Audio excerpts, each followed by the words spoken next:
একটা দাদন এসে কাজ করছে আমার ফিল্ডে, মোটামুটি ধান পান সব ফেলে দিচ্ছে, ধানের সর্বনাশ করে দিচ্ছে।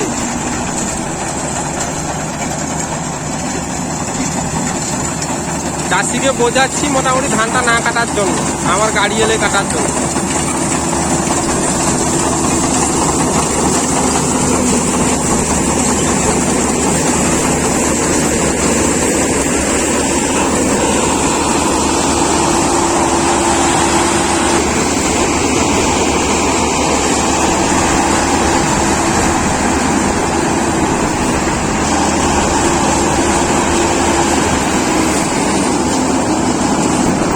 একদম দাদন গাড়ি মোটামুটি। এই গাড়িটা যে নিয়ে এসছে ও বাড়ি বাড়ি গিয়ে বস্তা বস্তা বাড়ি থেকে বের করে নিয়ে আসছে তার গাড়িতে ধান কাটার জন্য। কোনো চাষি নেই, মাঠ পুরো ফাঁকা, সব আমার গাড়ির জন্য অপেক্ষায় বসে আছে।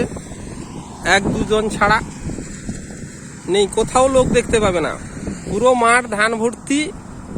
তার সত্ত্বেও গাড়ি এসছে, প্রথম ঢুকেছে, কিন্তু কোনো চাষি নেই ধান যে কাটবে। আমার সঙ্গে কম্পিটিশন করার জন্য গাড়িটা নিয়ে এসছে, দেখা যাক কতটা কি করতে পারে।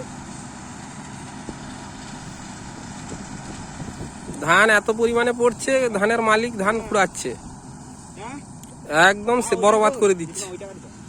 চাষিকে বোঝাতে হচ্ছে যে এইভাবে নষ্ট হলে কি হবে।